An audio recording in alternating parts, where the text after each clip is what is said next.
But innocent people don't hire people to go call other people evil. They don't do that. We're told the parents were gonna rat on their son, that they confessed to them, and that's why they turned him in. Push comes to shove, we don't get shown that. We're told there's insurmountable evidence that Tyler Robinson was on the roof with a gun. We're shown grainy Bigfoot footage that people in the courtroom compared to a blob. We're shown a gun that the detective, who is like, his whole job is to look at guns. And he's like, it looks like a pole. I mean, it could be a gun. It's kind of gun-like, straight. It doesn't look like it's not a gun. Thank you, Detective Bagley. Sharp work there, partner. We're told there's just solid DNA. There's DNA's all over the gun. And the lady gets in there like, it's pretty degraded, actually. So it has some of the oldest DNA on the gun. Oh, and by the way, the gun had dust all in the barrel. Oh, and by the way, there's 4 other people's DNA on there, and theirs are not as degraded. Huh? Wait, what? This is totally inconsistent with what we were told. Oh, you're going to see HD footage of him all over campus. We literally have blurred faces. And the only pictures we have that you can even kind of see a face, Kash Patel told us they were enhanced. The enhanced photos and the video. Well, the photos that they released that he said were enhanced, even in their enhanced state, Lance Twiggs gets up there and says, I can't 100% identify him. He's wearing the same jeans, I guess. I know he owns shoes. He likes hats. That guy's wearing a hat. I've never seen that hat. But he loves hats. He's a big hat guy, big into hats. And he has an affinity for sunglasses. My sensitive eyes, I guess. That guy had sunglasses. We're told he returned to the scene shortly before 1 o'clock. So we're shown a Dodge Challenger returning to the scene shortly before 1 o'clock. Pretty compelling. Until you hear from the homeowner that it was driven by a bald man with 3 passengers. Oh, okay. Nothing we're told is true. Nothing we're told happened. We just continually go through this over and over and over. It's nonsensical at this point. And there's really no way to square this circle. If every single thing we're told about this case falls apart under the slightest bit of scrutiny, if every single emotional pull looks manufactured, that young man, I forgive him. As she's reading the confession, the forgiveness. And then she said, well, I didn't even know I was going to say that. I just spontaneously came to me. No, you gave like Daily Freddo. Cassia did a great job on this. She read like 5 lines. It was like 5 sentences long that she was looking down and reading word for word. I mean, that was not spontaneous. It's all manufactured. It all falls apart the second you begin to look at it. I go back to what I've been saying. He was not supposed to live. He was not supposed to live. Because if he didn't live, none of this happens. There's no case. There's no trial. We're not sitting here investigating it 10 plus months later. We're not examining his social media posts, Lance Twiggs. We're not looking at the timeline of when Charlie Kirk made it to Draper for the funeral home and what time could Erika possibly have gotten there in order to get back to the Air Force Two at the time she allegedly rolled in. How long could she have possibly been in that room? And, you got to load up the casket and you got to unload the casket. And whose suit was he wearing? Why is there lint all over it? Why is it dirty? Why is he wearing a dirty suit? Whose suit was that? And why hadn't it been to the cleaners? No offense to those of you who wear dirty suits, but I mean, it's obvious it's not a brand new suit. It's not a brand new tie. That tie has not been manufactured in the last 20 years. That's a tie you see on people in pictures in the 90s, maybe the early 2000s. There's nothing wrong with it. It's probably a nice silk tie. Probably ties a nice knot. But it's not new. It's not something that Charlie would wear. He never wore a tie like that. And so what the hell's going on? What the hell's going on? Like you could get to this point of the case and you could look left and you could look right and say, well, why does everything fall apart? Why did they pave over the crime scene? Why is the FBI telling people to pave over the crime scene? Why is the governor of Utah telling people to pave over the crime scene? I'm not going to play it because it's 5 minutes long and I don't want to sit here and watch a 5-minute clip of another podcast. But the PBD podcast, I went back and watched it. 5 days 5 days after Charlie Kirk went down. I think this was like September 15th or 16th. They're all sitting around, the whole cast. And you know that if you watch it, there's 3 or 4 people on there. I don't watch it, but I see a lot of clips. For some reason, my timeline gets infested with them, and sometimes they're compelling, and I watch them. But there's like 3, 4 guys sitting around. And they all had different complaints. They all agreed, that's not a 30-06. If that's not an exit wound, that's not a 30-06. And even if it's an exit wound, it's probably not a 30-06. Because we know what a 30-06 does. Everyone knows what a 30-06 does. Even our friend from one of I can't think of the name of his channel right now for some reason. Gary, what's his channel? I can't think of the channel, but our friend oh gosh, I'm blanking. Oh, Paramount. Like, he made his whole channel for the first month after the thing. I mean, he was getting hundreds of thousands of views, I think got 1 million plus views on some of his videos, basically telling everybody there's no way this was a 30-06. We got to figure out what's going on here. And he might have thought body armor. He might have thought deflection. Like he said, this is not a direct shot to the neck because that's totally inconsistent. Well, now he's changed his mind. Oh, Martin Luther King. Yeah, because stop it. 30-06s don't stop in 4 inches of neck. They just don't. And at the beginning, we all universally agreed with this. Everyone universally agreed with it. But it wasn't just that they were asking questions about. They were asking questions about all, it had to be after the 15th that they had this. Maybe it was the 15th or the 16th that this podcast was, because then they sat around saying, why did they pave over the crime scene? And the guy was getting really angry, and he's like, you don't pave over the crime scene. And he mentioned other high-profile crime scenes. And he said, these crime scenes were preserved for weeks. You couldn't walk anywhere near them because they didn't know if they were going to go back and need more evidence as the investigation developed. So they just preserved it. They put caution tape around it and posted an officer there and said, no one walks there. Yes, sir. I got it. And they paid someone to stand there and make sure nobody walked on the crime scene. And my point, when I was going to play it, but I don't want to sit here and play it was late, and I don't want to play a 5-minute clip of someone else's podcast. But my point was going to be, and my point is, that we all universally accepted very early on that everything about this case sucked as we knew it. Well, I'm here to tell you, folks, it still sucks. Nobody called me and offered me anything.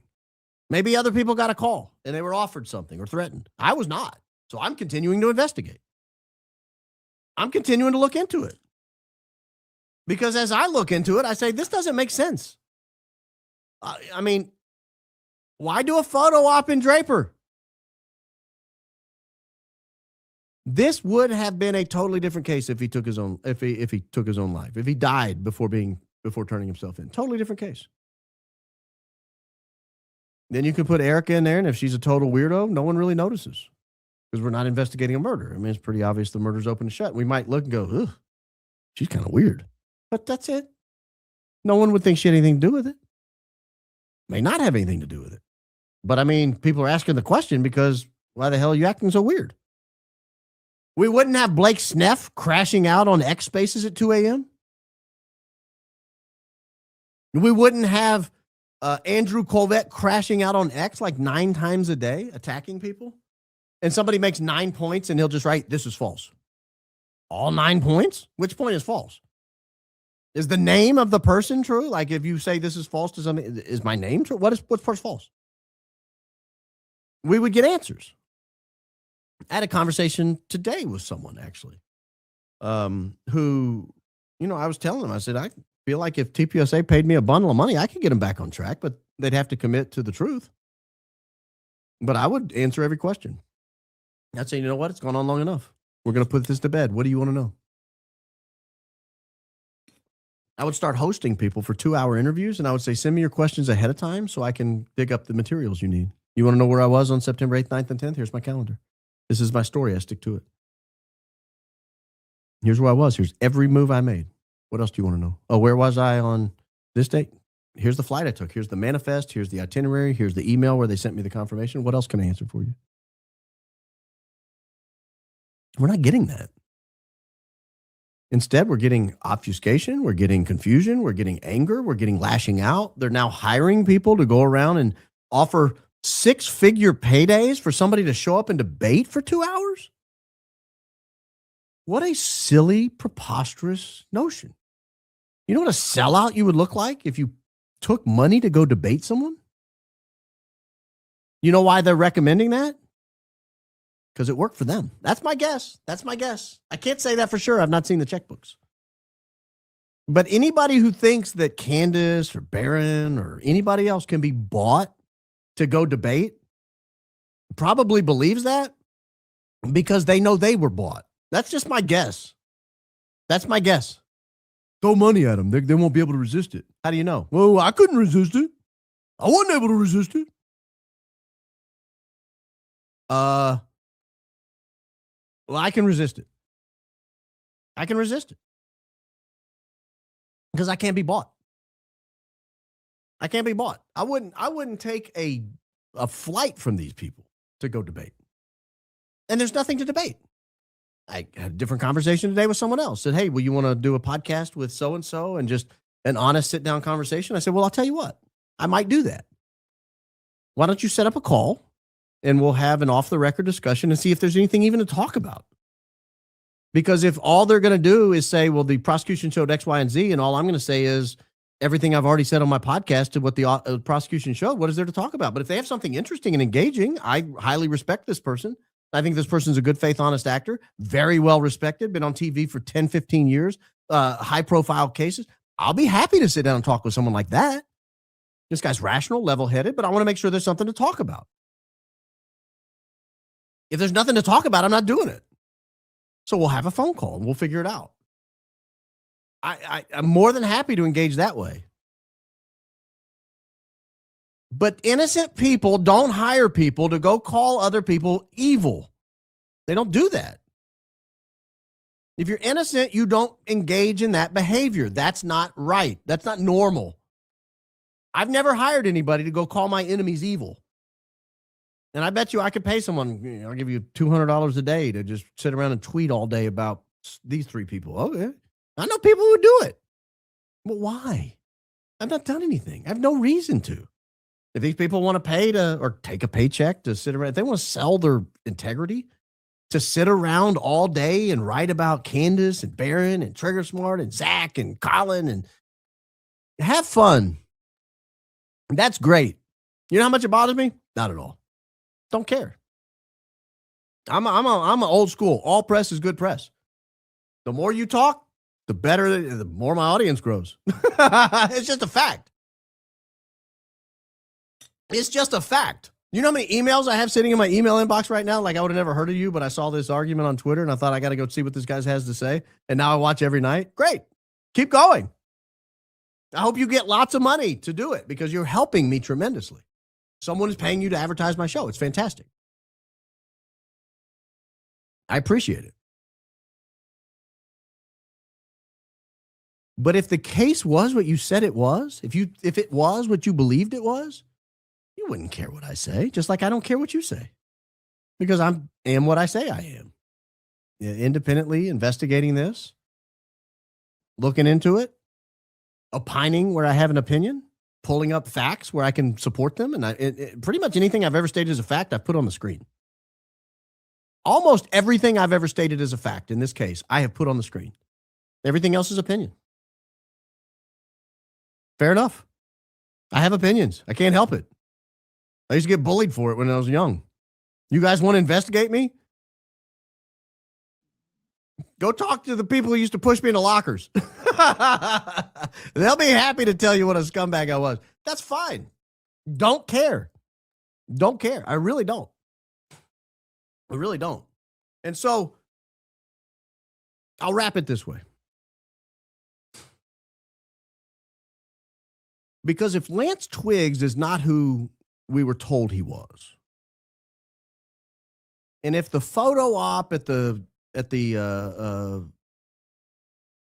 mortuary was a rushed staged job, and all of the zone flooding with all these different fake stories and all you people that are sending me tips and I look them down and look them up and then I realize you're just lying. They're just not true. If you're doing all this, I know I'm on the right path. I know I'm on the right path. If you sold me a bill of goods for the last 10 months telling me just wait till the prosecution gets to present some evidence, just wait. You'll see. You're going to look so stupid. I don't look stupid at all. That case was a dud, and you know it, and I know it. That case sucked. You can hire all the social media influencers you want to tell me how strong the evidence was and how this is one of the strongest cases you've ever seen. Then you don't watch cases. You've never been involved in a case. I've been involved in strong cases against my client, where the only thing you're hoping for is maybe the prosecution will have a little mercy and work with you to get some kind of a deal. That's it. Like, that's your only defense. Maybe we can get a little mercy. Maybe we can appeal to the judge in sentencing. Maybe we can get a stack of references. I had one guy that was so guilty, our stack of references was this high. There was no way to getting out of it, so you might as well try to work on mitigation for sentencing. That's it. That was it. That was the whole case. You almost didn't even have to cross-examine anybody. You almost didn't even have to put on a defense. Just, can we go on and do sentencing now, Judge? I mean, we'll preserve a few things for appeal, but my goodness. This is not overwhelming. Not at all overwhelming. And they know it, or they would not be on the attack. They would not be flooding the zone.